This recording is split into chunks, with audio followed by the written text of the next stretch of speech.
So much of what we're going to talk about in these 2 days is about teamwork, is how do we create a team. And so much about that is the intentional choices we make as leaders to lead that team.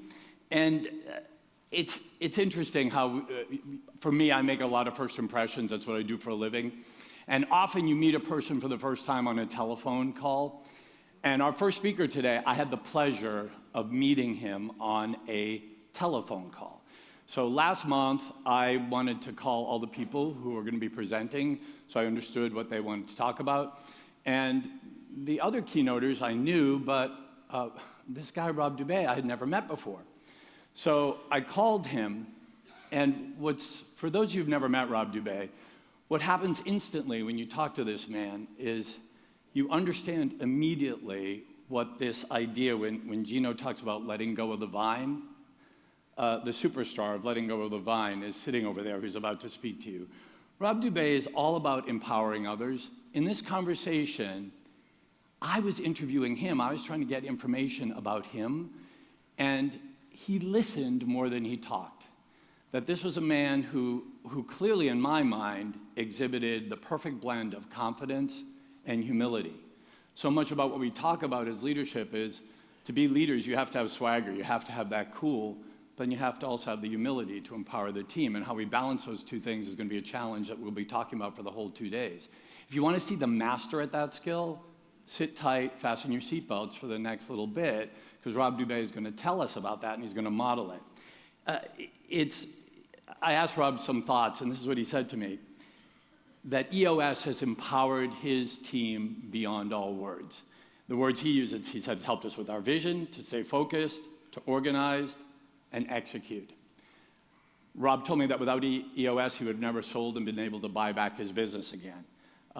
Without it, he wouldn't have been able to cultivate his culture with imageOne. And listen to this. Because of it, he's been recognized by Forbes as one of the 25 best small giant companies in America and was ranked the #1 workplace in Michigan in 2018. Congratulations, Rob. Those are incredible things.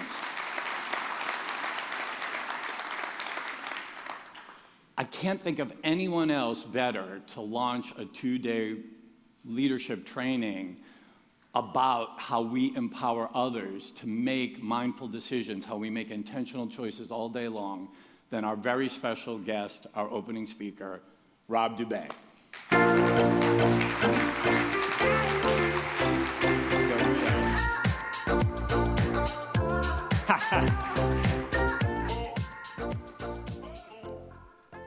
Thank you for having me. It's humbling, and those were beyond kind words that Michael shared. And so, a lot of energy. So should we just sit and meditate for a while? Does that sound fun? Well, guess what? We're going to do that. Sorry. So I always like to start by asking, just by show of hands in the room, how many of you lead busy and sometimes stressful lives? Yeah, I can relate. I do too.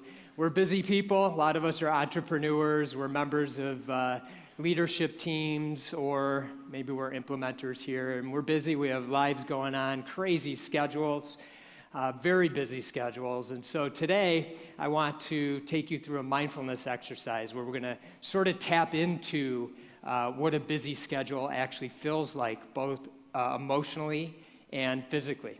So I'm going to ask you this morning to kind of follow along with my instructions.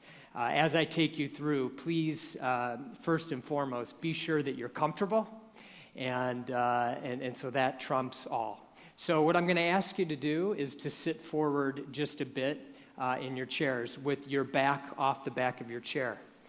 Sitting upright with your hands gently on your legs. So you're self-supporting if that's comfortable. And again, if it's not, just feel free to be as comfortable as makes sense for you. Again, your hands gently on your legs, and then feeling your feet on the ground, firmly planted on this earth. This may be the first time that you're consciously aware of your feet today, these feet that brought you into this room this morning. And now bringing the sensation of the feeling that you have of your hands on your legs. And now I'd like to ask you to bring your attention to your posture. Sitting upright, not too rigid, not too soft, dignified. Holding yourself up. And now tilt your chin down slightly and have your gaze go forward. And for this exercise, it'd be great if you're comfortable. Just close your eyes. If you're not, look forward, kind of a fuzzy stare. And now just focusing on your breath for a moment. Breathing in and out normally.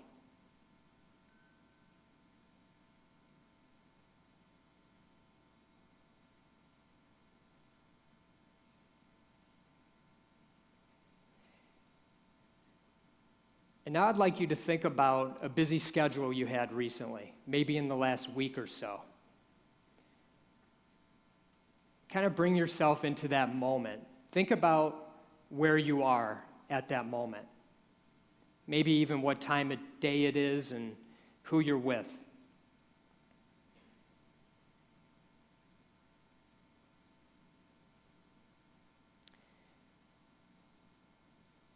And as you're sort of tapping into that day, start to become aware of the emotions that you have and some of the physical sensations. So maybe you feel happy, maybe sad, anxious, calm, or energized. Physically, maybe you're feeling some tension or butterflies. Or maybe you just feel completely relaxed.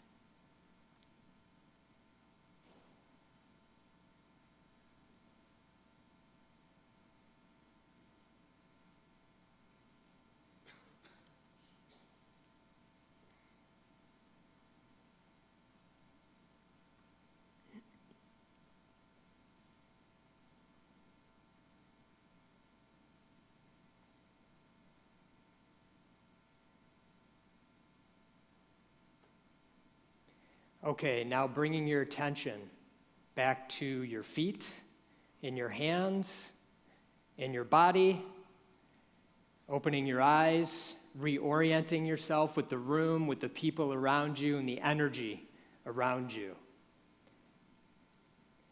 And so if you could help me out a little, I know there's a lot of people here who are feeling who felt certain things, both emotionally and physically, and if you could help me, just shout out some of the things that you were feeling, either emotionally or physically. Grateful. Tension. Say again? Tension. Tension. Anxious. Busy. Uncomfortable. Hungry. Yeah, I like that one. We'll have some birthday cake for you later, okay? Right, these are all emotions. You guys all get it. And this is a great exercise, actually. I hope maybe it will be useful for you as you embark on your busy schedules. It could be at the beginning of a day, in the middle of the day, or even at the end of the day to just kind of take a second and check in and understand kind of how you're feeling, both emotionally and physically. And this is important because there's a moment between stimulus and response where we get to make a choice. And that choice can affect our presence, how we show up in our day-to-day interactions with the people around us, and even more importantly, ourselves. I'd like to just share briefly a little bit about my story so you have some context. When I was growing up, I had some health issues and I had some family challenges. Not unlike many, many people, as I've spoken a bit about this and heard many other stories. But what happened with me is I became very stressed and anxious at a very early age, and so it sort of became part of who I was. As I got older and went into elementary school, I got to meet this guy, Joel Perlman, who became my best friend and business partner. The two of us started selling these blow-pop lollipops out of our locker in the 9th grade. Right? How many of you did something similar? Of course. You'd buy them for a nickel, sell them for a quarter, best profit margin ever. You guys get it, right? It was a blast. In 1991, after we graduated from college without much in the way of job prospects, we decided to embark on this entrepreneurial journey, and we started the company that we are running today, owning and operating at imageOne. In 1992, I got married to my wife, Emily. And in 1994, we had our first child, our son, William. So in the span of 3 years, this highly anxious and stressed out dude graduated from college, barely, went and started a business with his best friend, got married, had a kid. Oh, by the way, for those of you that have started a business, at least in my case, the first few years, you don't make any money. You might end up even living with your dad for a bit, which is really embarrassing when you're married.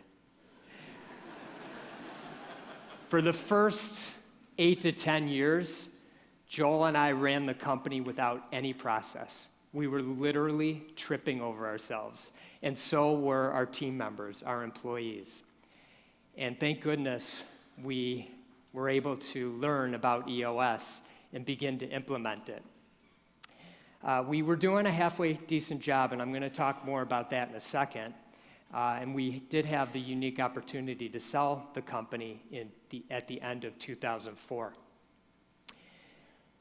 When we sold it, they did ask us to stay on for 3 years. So it sounded great, and so we decided to do that. We stayed on for 3 years, and just 8 months into it, I happened to be on vacation with my family in northern Michigan. They were outside enjoying the day, and I was inside working. I was stressed out, wouldn't you know it. I was anxious, and actually I was on the verge of tears. And I'd read about meditation in the past, but I didn't really know much about it other than reading an article or here or there about how it could be useful for people that are stressed and anxious. And I looked over at this exact chair, and I said to myself, Rob, go sit in that chair, set a timer for 5 minutes. Breathe in and breathe out like you read in the article, and see if it helps. And at the end of the 5 minutes, when the buzzer went off, I felt a little bit better. My problems didn't go away, my frustrations were still ever present, but I did feel a little bit better. I felt calmer and clearer minded. We had the unique opportunity 18 months after selling the business to buy it back, and we did. And when we did that, we knew EOS was going to continue to guide us on our journey, and we also wanted to bring our culture to a whole nother level, a culture where we care deeply for the totality of our team members' lives. And so the EOS story, as I mentioned, the first 8 to 10 years, no process. Then came shiny stuff in the form of a small IT company that Joel and I thought would be the perfect complement to our business. It wasn't going so well. And after speaking with some peers, somebody said, hey, there's this guy named Gino Wickman. Maybe you could talk to him, and maybe he'd bring some wisdom to the table. And so Gino was kind enough to offer up his time, and he came in and gave us some great free advice, some really wonderful wisdom. He told us that the best companies around stay laser focused on their core competencies. And so we had to put our egos aside and close down the IT company and move down that path, focused as ever, and we haven't veered since. We were doing a halfway decent job, Gino started to help us implement EOS, and we were doing a halfway decent job doing it. And when Gino wrote his first book, Traction, we were humbled to be included in there. And I'm still amazed today that I receive phone calls all the time, emails all the time. In fact, I just got one on Monday, and I was thinking about the fact that I'd be here chatting with you guys, from people who are just embarking on their journey, and they're curious about, how's EOS working for you? We're thinking of doing this part, but that part we don't really think is going to work for us. And I just laughed. Stay focused. Just follow the process. It works, I'm telling you. The EOS process, we really got in a good rhythm with it. And as I mentioned, 2004, a public company with 3,000 employees and $1 billion in revenue approached us with the idea that they wanted to get into the managed print services business, which is the business that imageOne is in. We went back and forth with some discussions. We had an offer letter, and as one last piece to it, they asked if I could come down with my partner Joel and talk about the business to the board of directors and their executive team. And I said to the president of the company who asked us to do that, what exactly do you want us to talk about? And he said, I don't know, like, explain to them how you run that business, like that system you guys use or something. So I was like, oh, EOS? Sure, no problem. So we put together a deck kind of explaining how EOS was running our business. So we got down there. There's about 35 people in this gigantic boardroom. I was pretty intimidated, I got to tell you. We started going through the EOS process, and I started to feel the energy in the room. And they were like, oh, yeah. And at the end, I had a number of board of director members, executive team members coming up. Wow, you guys are running the business so well. You guys are clicking. We've looked at a ton of different businesses. Nobody's running their businesses like this. And I was like, oh, okay, cool. And then the president came up to me and he said, everybody loved that presentation. This is not going to be a problem. This deal is going to get done. And then he kind of paused for a second. He goes, you know, if it does go through, we ought to look at this for our company, actually. It might be useful. So, and he was right, by the way. And so the deal did go through, and I want to say, just for the effect of it, that I do believe we were paid twice the industry multiples, and I do believe that it had everything to do with the fact that we were implementing, or that we were running under the EOS platform. Something Gino has said to me in the past, and hopefully I'll say it right, but that is, vision without traction is hallucination. I hope I said that right. If I didn't, I know Gino's going to kill me. And that's exactly what was happening in this case. And so, as I mentioned before, 18 months into it, a new CEO came in. He gave us a call. He said, this isn't part of our future, and would you guys like to buy it back? And so we did. And EOS is continuing to guide us through our journey. It's a big part of what we do at imageOne. And I want to share a second about how we reinforce the EOS tools at imageOne, and hopefully there'll be a nugget or two in here for you. And then I'm going to talk a little bit about leadership, emotional intelligence, mindfulness, meditation, and how it can all kind of play into how we show up each and every day, being at our best to help grow our companies, our people, and to really just have an amazing experience in life. And so the first thing that I want to share with you is a deck, and we only took pieces of it to show you, but don't worry, if you're interested in it, you can actually go, and we set up a link so you can download it, and then you can either use it and make it your own, or turn ours into yours, or whatever works best for you. So we have an imageOne University, and the core foundational class that we teach is EOS. The way it works is we always start with our agenda, and a familiar question that you might notice is, what are your expectations for the day? We always start the discussion by asking our new team members and existing team members who are retaking the class, which we encourage them to do because we want them reinforcing. We want to reinforce this process all the time. My goal, really, when I teach is that somebody's going to stand up and say, get out of the way, I'm teaching this class. And so we ask them, any of the organizations that you've been with before, do they have a vision, a mission statement, or stated values? Do you remember them? What were they? We show them the video that Microsoft produced that has Gino in it, and also last year's keynote speaker, Todd Saxey. And then we get into the model. Every new team member that comes into the company gets the book Traction, We also have Get a Grip and What the Heck is EOS laying around strategically, so people can pick them up at any time and read them and kind of get caught up. But everybody, we want them reading Traction. And in addition to that, we want them reading the 5 dysfunctions of a team. And we talk to them about the importance of getting all the people in the organization rowing in the same direction so we can dominate. Then we get into the model. We start with the vision and the 8 questions on the Vision Traction Organizer. Everybody has access to the Vision Traction Organizer. It's on our SharePoint, and they can access it at any time. We update it every quarter as we go through our quarterly rhythms, and it's always available for people to see. We talk about how we disseminate it throughout the organization. How are we constantly communicating the Vision Traction Organizer? Of course, people, for most of us, our greatest assets, of course, right people in the right seats who get it, want it, and have the capacity to do it. We want to be emotionally intelligent leaders, which we'll talk about in a moment. The data component, the scorecard, the measurables. We go through our different versions of our scorecards. Process.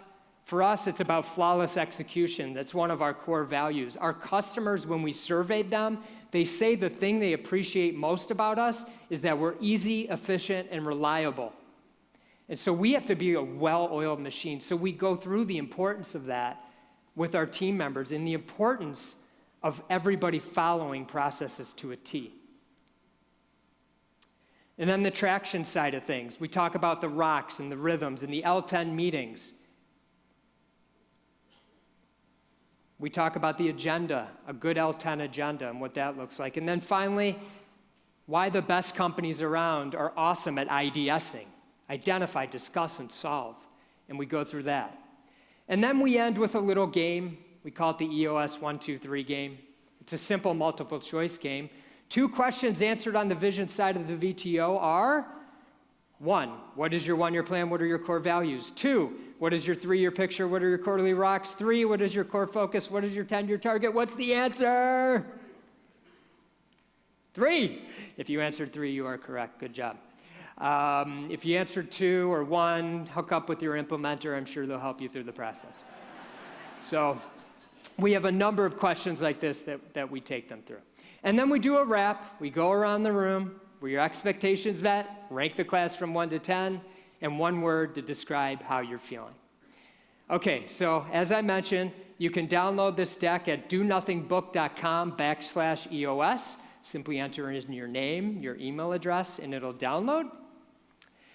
We'd also like to invite you to join our L10 meeting, our L10 management meetings. They take place on Thursdays at 10:30, and we've offered this out.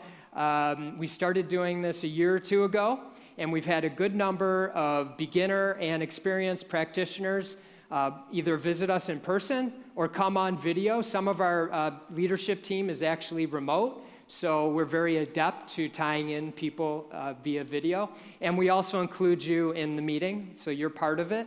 And it's a great way for us to be sure that we're as pure as possible, and hopefully there's a nugget or 2 in there for those that come along and attend to see how we go about doing things. Okay, so I mentioned emotional intelligence a couple of times. There's a book by the same title, Emotional Intelligence. There's a few of that title. One that I like is by Daniel Goleman.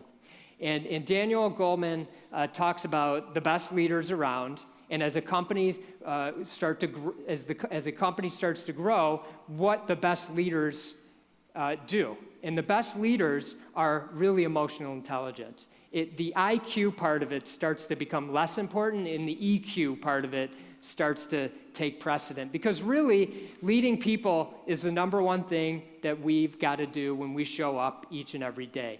And it's about being present with them. It's about being aware with them. They feel your energy. So you don't have to have all the answers, and I know I'm not telling you anything you don't already know, but we really don't. We don't have to have the answers. We just need to be fully present, not like checking our emails or acting like our world is so important that we barely have time for our team members. Daniel Goleman also defines emotional intelligence as being self-aware, being able to self-manage and empathize, and bringing that all into a full package for ourselves and for how we show up with our team. So being self-aware, being able to self-manage, and being able to empathize to ourselves and with our team members. I can't say for me that was always easy. I have unrealistically high standards that I put on myself, which are impossible for me to meet, and then I translate those over to my team members. So of course they can't meet them. And so for me, being emotionally intelligent became very important. Now, how could I become more emotionally intelligent? Well, for me, simply sitting in a chair on a daily basis and breathing in and breathing out has become a useful tool for me, meditating. Now, I want to take you back to that chair. This is the time in my life I call pre-chair, Rob. And this time in my life is a time where I looked over there and I thought, maybe there's something to this sitting in a chair and breathing in and breathing out and meditating. You know, could it be useful for me? Thing is, on the Colby, I'm an 8 fact finder. So it was going to take me a while to actually be sold on this. I had to get a whole bunch of facts and jump in and become a student and a practitioner. So, of course, I did that. Now, things have come a long way since 2005, since I started doing this. So, for you to really find out more about this, if you're interested, you can go to Google and you can type in benefits of meditation. And you can spend hours on end, if you're a fact finder like me, getting all the information possible. I'm just going to give you a few tidbits that connected with me. The first thing I found out was that there had been 6,800 articles or studies done on meditation, positive studies, since 1972, 3,100 alone between the years of 2014 and 2016, when I stopped finally gathering facts.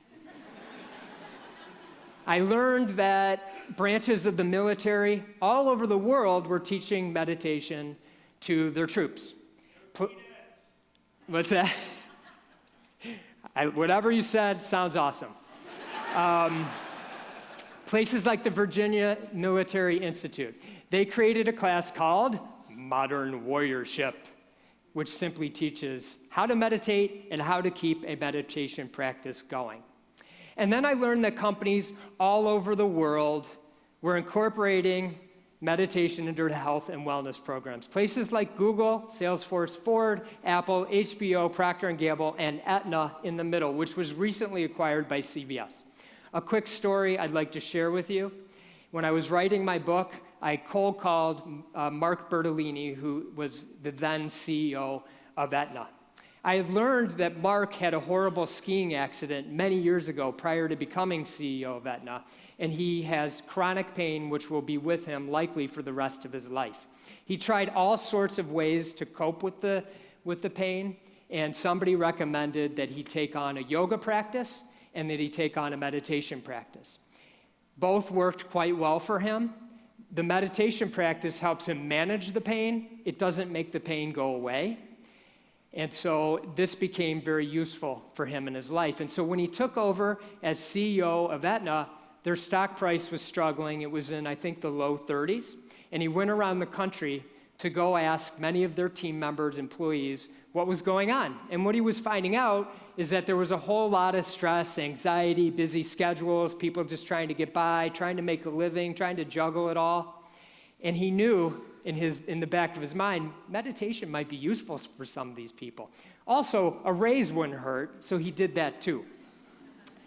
When he came back, he asked the HR department if they could put together a workshop which would teach meditation and mindfulness, and so they did. And to date, the workshops have been very successful. There's a consistent waiting list. Over half the company had taken the meditation workshop. The stock price did very well. It got up close to 200, I think, late last year before the acquisition. I would check on a regular basis, and it was always going up.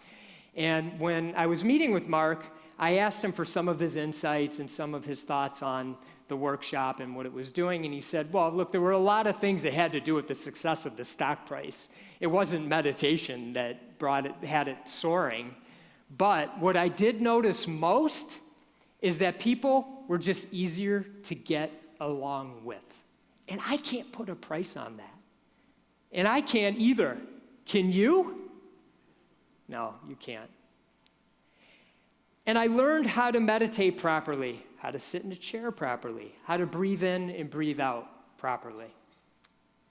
I even learned the benefits of going on a retreat in silence for up to 7 to 10 days at a time. Stick with me on this. This is the concept where I start to lose everybody.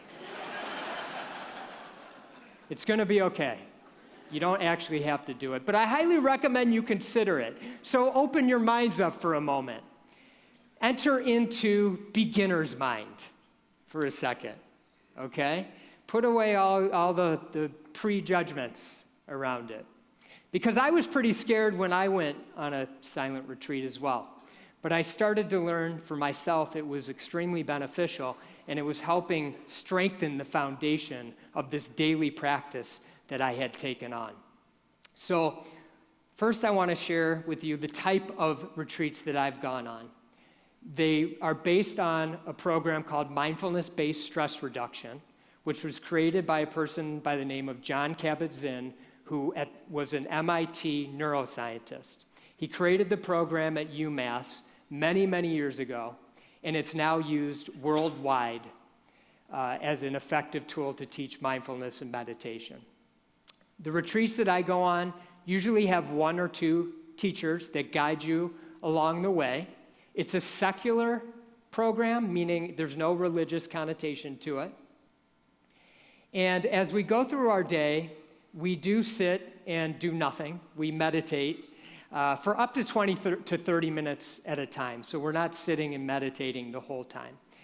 The teachers take us through learning and practicing things like mindfully walking, mindfully moving, and mindfully eating. And these are things that we often take for granted as we go through our days. And so when you're on retreat with this heightened sense of things and silence, things like walking and eating come to another level.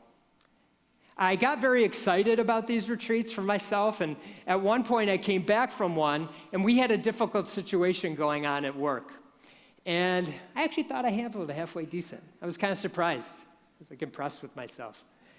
And I go, maybe these retreats are really helpful. I wonder if other leaders would be interested in something like this. It would help them show up better. And so I decided to create and host a retreat that is specifically designed for leaders. It's the Do Nothing Leadership Retreat. It's 4 days in length with a day and a half of silence. I surveyed a bunch of leaders, and I said, what do you think about going away for 7 to 10 days? Let's just say the response was far from overwhelming. So I tried to put it in a bite-sized manner. But there's all kinds of retreats out there, and I'm here to help you as a resource, so feel free to contact me at any time. I'm also going to leave you with a link at the end, and you can download a resource guide. There's all kinds of great retreat centers around the country. People ask me what happens to a person while they're on retreat, so I'm going to give you a little sense of that. The first thing is there's only one consistent thing while you're on a retreat, and that's the daily schedule.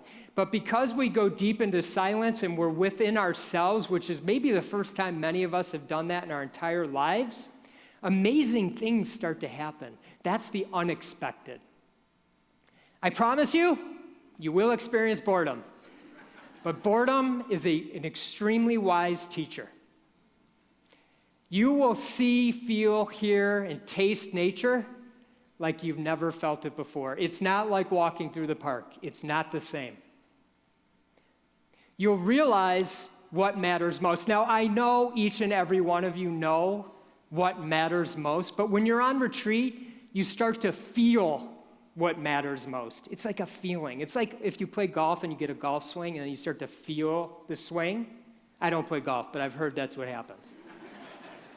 You start to feel what matters most. So when you come home and you get caught up in the big dramas that we call our busy schedules, that feeling can come back, and then you can say to yourself, does this really matter? What matters most? And finally, you learn to let go. This was a big lesson for me. When I first met Gino, and we would sit down and talk about all the big challenges that were facing imageOne and facing me as a leader, I would be so goal-oriented. I wanted so badly for all these things to come to fruition. And Gino would say to me, Rob, you're wound so tight. And he'd do this. It's ingrained in my head. You're wound so tight. Let go. Let go. He was right. Unfortunately, I had to go on like 10 meditation retreats until I figured it out. Okay, so back to that chair. This is the time of my life I call post-chair Rob. I'm a little bit more emotionally intelligent. I'm definitely more aware and present, but it's going to be a life's journey for me. Michael was kind enough to share that we've had some accolades along the way. Some of this has come our way. Some of it is just by virtues. We filled a better application out than all the rest. Our results have been really strong, and I'm proud of that. We've grown both top line and bottom line. We've had our best bottom lines the last few years, and I'm really proud of that.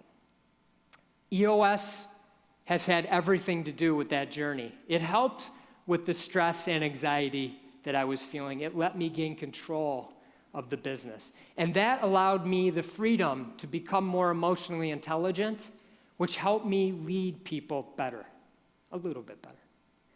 Okay, so we're going to finish up today with another mindfulness exercise called Just Like Me. So when we started at the beginning, I asked if you could sit forward in your chairs. And so I'm going to ask if you could do that again if you're comfortable, with your back off the back of the chair. And you can just place your hands gently on your legs and your feet firmly planted on the ground.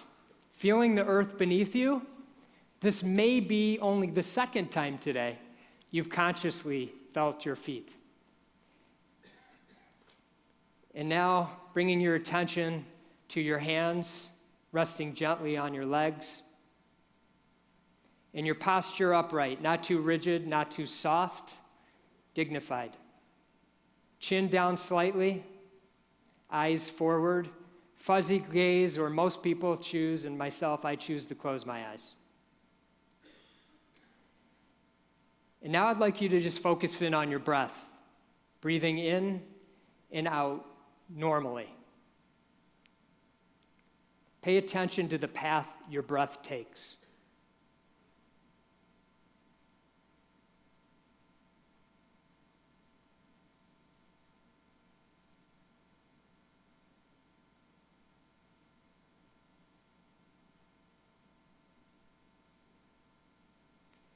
And as you're sitting here, if it hasn't happened already, you may have had quite a good number of thoughts pop up in your mind. That's completely normal.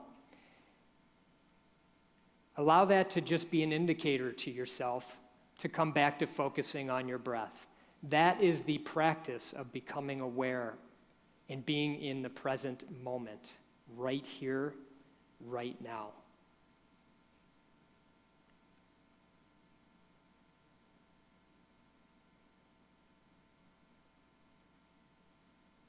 You may also hear noises. You might hear a door slam, a person sneeze, or a phone buzz. That's just life happening around you. And allow that to be an indicator to come back to your breath. Breathing in and out normally. Following your breath.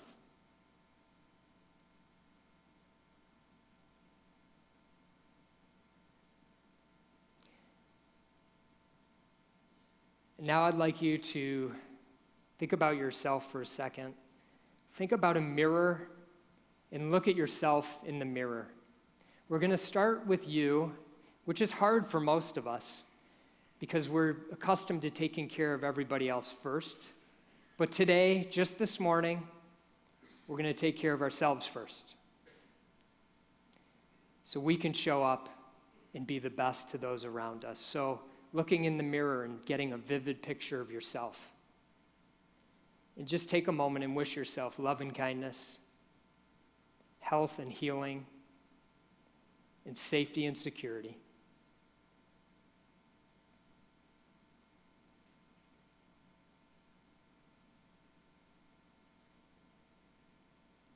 And now let's take care of some other people. Get a vivid picture of someone that you care deeply about, that you love unconditionally. In your mind's eye, looking at them, wish them love and kindness, health and healing, and safety and security.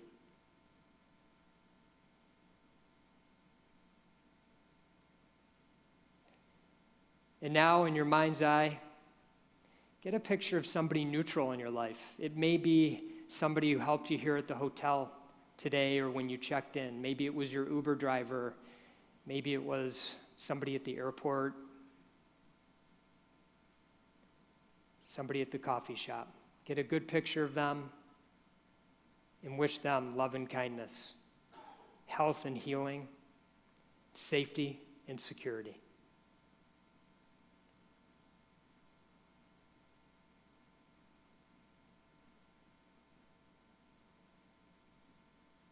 And now, in your mind's eye, a picture of somebody in your life who's challenging, who's difficult. This can be tough for us. But at their core, they're just like you. They want the same thing. And so for just this moment, looking at them, wish them love and kindness, health and healing, safety and security.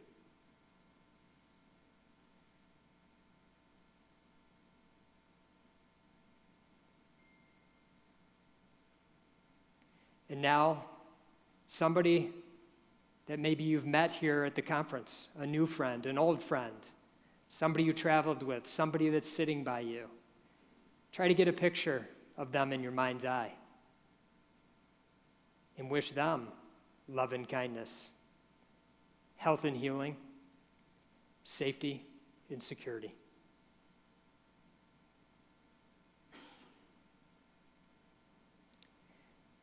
And now, just for a moment, bring yourself up to the clouds and look down on the earth at all the billions of people going along with their busy, busy schedules.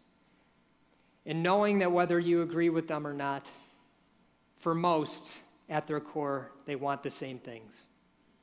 And wish them love and kindness, health and healing, and safety and security.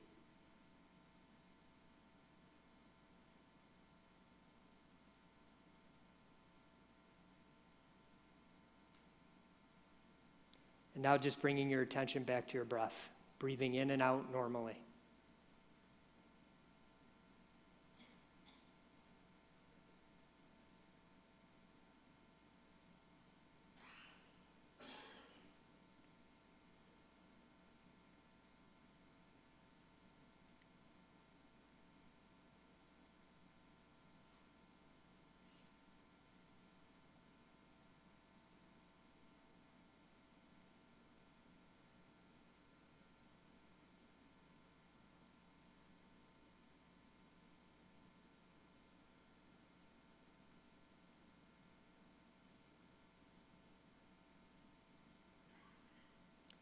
And now bringing your attention back to your feet, your hands on your legs, your body, starting to open your eyes, reorienting yourself with the room, the people around you, and the energy around you.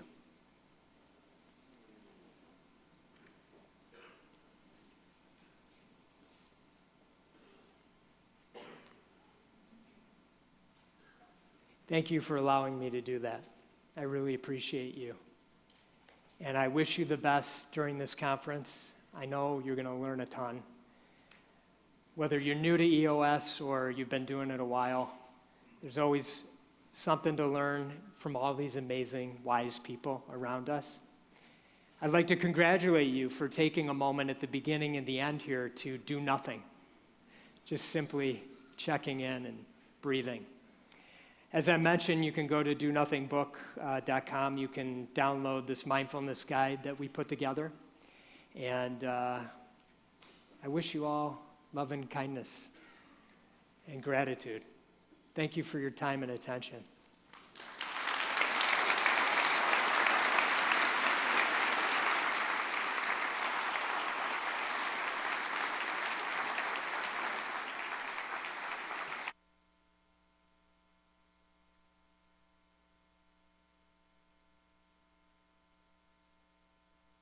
Really do. You know, many of us have people in our lives who are struggling with anxiety. There's a 12-year-old in my life that I care deeply about.